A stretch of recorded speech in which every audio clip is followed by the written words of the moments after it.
Well, the mortgage mess goes way beyond the robo-signing scandal, the foreclosure moratorium, and even the fallout on the housing market. There is still a huge unanswered question. After all the slicing and dicing, who really owns the mortgages and who has the legal right to foreclose? Diana Olick is working a very complicated story for us. Hi, Diana. Hi, Sue, and it certainly is, so please bear with me. You can discuss and investigate robo-signing all you want, but it's what that robo-signing may be covering up that's really the biggest issue for banks and mortgage investors going forward. At issue is, bottom line, who owns the loans, who holds the mortgages, the note and on the mortgage, and the securities into which these mortgages were bundled. Now, real estate law is governed by state, so it's going to vary state to state, but in general, a mortgage has two parts, the mortgage and the note. The note is the IOU, the borrower's promise to repay the debt. The mortgage is the document that says the house is collateral for the note. Now, the note is crucial because there is your evidence of the debt. It's supposed to be held by a trust, otherwise the debt just doesn't exist. Now to securitization, that is bundling all these mortgages and buying and selling them. Take a look at the chain here and how it's supposed to work. That is, from the origination of that loan through the depositor, the bundler of these loans, to the borrower, the final resting, to the trust, which is the final resting place, and the security that relies on that trust. That's where the investors are relying ago. About a decade ago, the banks, including Fannie and Freddie, created this electronic system, MERS, which acts as a representative of banks, supposedly keeping all the records and changes of ownership. But in all that, the actual notes and mortgages, well, they got lost. And according to the law, you need those papers in order to foreclose. I'm told we didn't actually have that full screen out there, but I was just trying to show the chain of where all the ownership and where these documents are supposed to be. When you go electronic, you don't have the documents anymore, and that's the biggest problem. Tyler? All right, Diana, hang on there, and because we're going to talk more about how big this foreclosure problem actually is. And to do that, we're going to bring in Josh Rosner. He's a managing director at Graham Fisher. He says he has doubts about the validity of nearly all securitizations. And Howard Glazer, former counselor to HUD Secretary Andrew Cuomo. Glazer warned in 2008 that servicers were following a prescription for failure. Welcome to you both. Mr. Glazer, let me start with you. I think what is not in dispute here is that many of these people, of the homeowners, were in arrears on their payments. What is in dispute is who actually owns those loans and mortgages, as Diana pointed out. So who does, and thus who has the right to foreclose? It's quite amazing that we're even asking that question in 2010. You know, what we really have here is a clash between the 13th century system of English property rights with fee simple and the statute of frauds and those things you learn in law school that has served very well in this country, now in a clash with 21st century technology and efficiencies. And along the way, we lost the fact that the writings and the formalities created certainty in property rights that established a lot of confidence in the system of buying homes. And the fear today, what's really driving a lot of the uncertainty right now, is the fear that that could be unraveling a little bit. So incredible that we're even asking the question.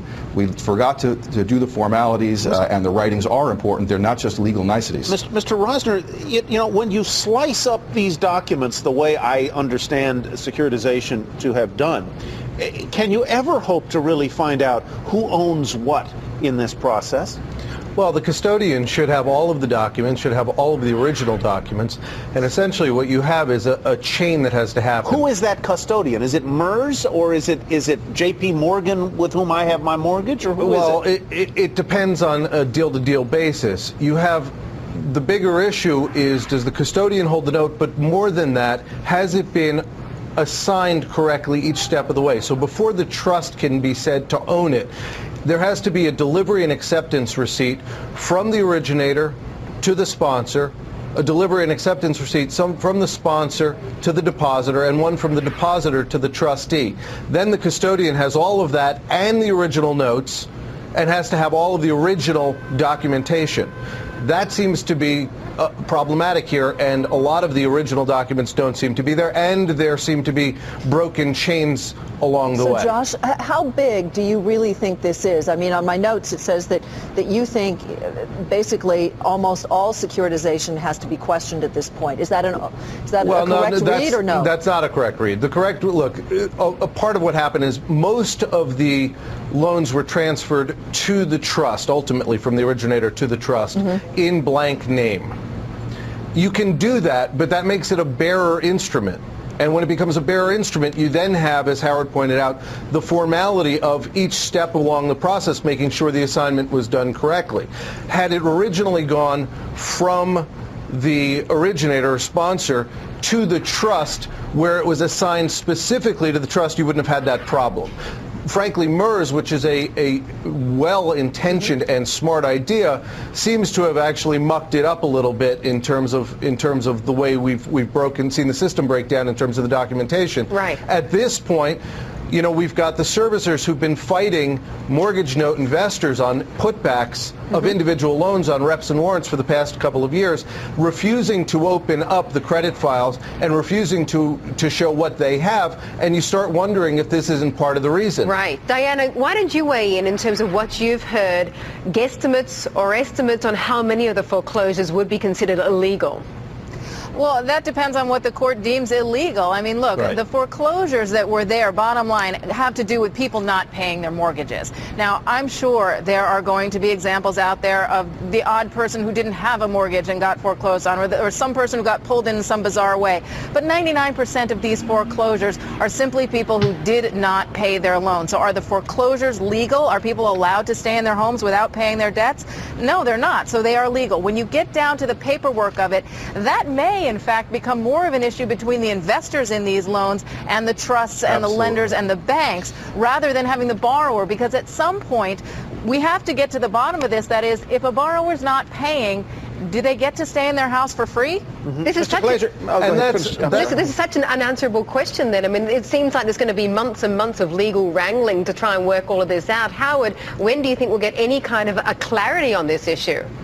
Well, the sooner that we get an independent monitor and uniform standards for reviewing the foreclosure files themselves and the foreclosure process itself, the better. I think one of the problems a lot of people in the industry and the media have right now, it's very hard to rely on the representations that are made by the servicers, their vendors, and the banks, because they haven't always been above board up until now. And so I do think there is a federal role here to establish an independent monitor to look at this very promptly, sort out what is a problem from what isn't a problem, and restore confidence in the system. I do disagree with Diana on one point. I think that when you begin to scratch the surface of these loans, both on the origination side and on the foreclosure side, a lot of gremlins are going to come creeping out. But we owe it to the process to make sure that happens. What kind of gremlins? Well, in the origination process itself, I'm not sure it's quite so cut and dried. Remember, you've got loans that were made with no documentation at all, and one of the reasons for the putbacks that Josh referred to earlier is that whatever documentation there is on the loans turned out not to be a proper representation of what actually was happening with the asset itself or the borrower's income, etc. And so you've got origination problems as well as these issues with the assignments that you mentioned. So I think that the sooner we get to an independent review, the better. And Diana, we have to take a quick break here. Thank you very much. Josh, let me start with you this time. Diana made the point that essentially this is a state issue. This is not at the federal level. Therefore, it is quite difficult for the administration to come in and try and offer some solutions to try and fix this. So who can fix it and how? Well, unfortunately, I really want to break this into three issues. One, assume all the documentation was correct, except for the back end, the foreclosure process, robo-signer. You're going to see those documents resubmitted, refiled correctly, and the foreclosure will go forward. If the front end documentation wasn't correct, what you'll end up seeing is questions about who owns it, and therefore you won't be able, even when you fix the signing of the foreclosure documents correctly, you won't be able to go and foreclose easily. That's the unknown, is how many of those. The third issue, as we talked about, is the putbacks of individual loans that didn't meet rep and warrants. There are three different issues. They're interconnected. And at some point, if the borrower is able to say, you can't foreclose on me because the front end documentation, the original documentation, doesn't make it clear who has the right to foreclose, what you may end up seeing is investors in mortgage backs from the beginning, back in, let's say, 07, who bought a note at par, sold it at a loss in 08, might say, hold on, if the borrowers demonstrated that the trustee never owned the note, doesn't have a right to, then I took a loss on something that I didn't own, so I'm going to go back and sue the trust. So this is an enormous problem. Yeah. We do need a third party to step in and go and start reviewing Who would that the third original party be? documentation. I think Howard made that same point. Who would that third party be? Well, that's a good question. I do think that is the constructive role for the federal government at this point. And I do think... Howard, what about, though, it seems as though the whole process from beginning to end needs to be revamped in the way that it is done, because there are too many different ways and too many for it to go off the tracks, as it obviously has. And perhaps we need to streamline the entire way the system works, or is that too extreme?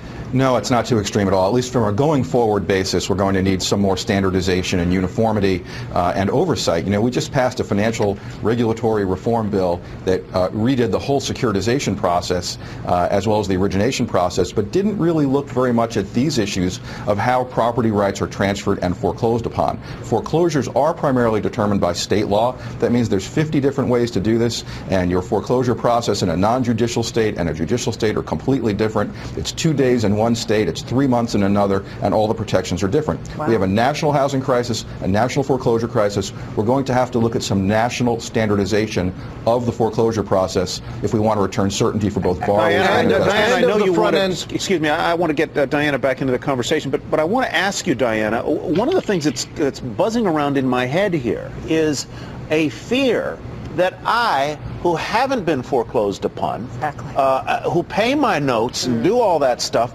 that ultimately when it comes time for me to sell my house, that this kind of sort of snare that is mucking up the system, to use the word that was used earlier, is going to entrap me somehow, and that I'm not going to be able to sell my house.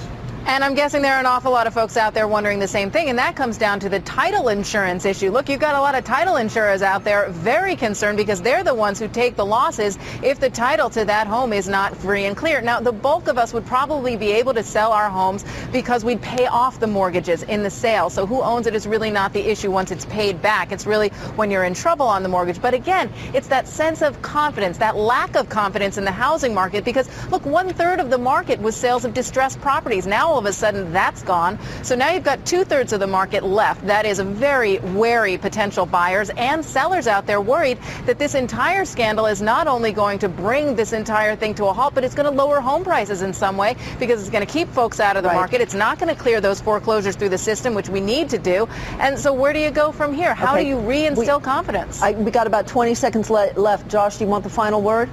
Well, no, I was just going to say we also have to fix the securities side, which is standard pooling and servicing agreements, standard definitions of delinquency and default, standard definitions, legal definition of true sale. None of those have been dealt with over the past 4 years. That is a root of the securitization side of this crisis. The federal government does have the ability to address. Okay, to all of you, thank you so much for joining us today.